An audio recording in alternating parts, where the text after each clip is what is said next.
Hello, welcome to the Hawthorns. Sunderland have just made it 3 wins out of 3 at West Brom, 2-2 in the league. Phil, a very, very resolute display. Yeah, it wasn't amazing to watch in terms of, like, I don't know how many shots on target or from shots from inside the box Sunderland would have had over the course of 90 minutes, but it wouldn't be very many. But I think that probably the story of the game was, obviously we were the last away game here after Coventry City. We were really, really critical of the desire, the resilience, the structure. And here they were excellent defensively. I thought Chris Mepham and Luke O'Nien in particular were brilliant.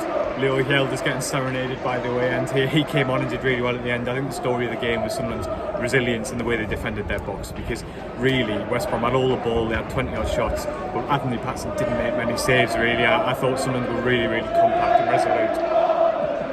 Enzo Lafay's just down in front of us at the Hawthorns as well. He's getting a rousing rendition by the Sunderland faithfuls. West Brom had 21 shots to Sunderland 7. I thought Trai Hume though took his goal really well, the free kick.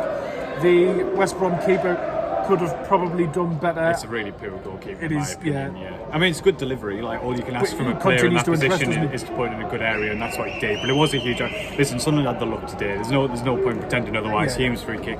DK missed a really golden opportunity here. Malumbi missed another even bigger chance, a free header late in the first half. So luck was definitely on Sunderland's side today. West Brom will be coming away wondering how they haven't won this. But I think, especially after the Coventry game, I think for Sunderland to show that they can absorb pressure like that the desire's there, the commitment's there. Not capitulate and not wilt. You could see the reception from the away end. And they'll know they haven't watched a vintage attacking performance, but you could see how much they enjoyed the sort of fighting spirit that was on show. You do need to do that on the road at times in this championship, especially in the playoffs. And that's what we were saying after the Coventry game. You know, we were really alarmed by how open and how easily Sunderland had sort of been cut open, and we were looking at a potential playoff away leg, really worried. And you know, it's a long way off, and there's a lot can change between now and then. But today was a little bit of showed what Sunderland have mostly been like this season. 2 clean sheets in a row. There's a lot of positives to take. In a sense, you mentioned Sunderland's luck was in terms of their defending and West Brom having a lot of shots blocked and whatnot.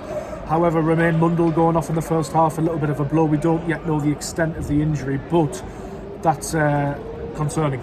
Yeah, it is. I mean, we talked on the podcast earlier in the week, didn't we, about will we ever see Roberts, Lafay, Mundle, Easter? Forgot about that. We've jinxed it. And then Mundle, going off in the first half is a huge concern. Interesting, obviously, that Mienda came on the left instead of Watson. I thought Mienda was really good. Like, he didn't see a lot of the ball because of the game situation, but every time he got the ball, he made something happen. I thought, including winning the free kick that Hume scored from. So I think Labrice will take that as a big positive, because he looked really all at sea when he played on the left wing.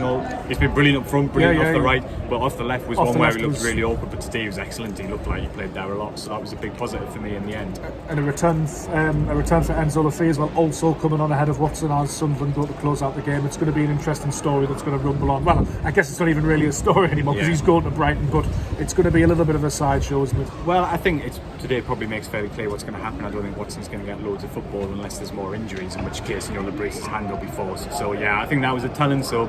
And Labrice will have been hoping, I think, that Mienda would go on and put a real shift in and make an impact, and that's exactly what he did, so credit to it. Questions for On The Whistle, please, in the comments on the YouTube. We'll have a podcast on Monday. All of your reaction over the Sunderland website. Phil will speak to Labrice. We'll also get player reaction as well. Thank you for watching, and we'll see you at the next one.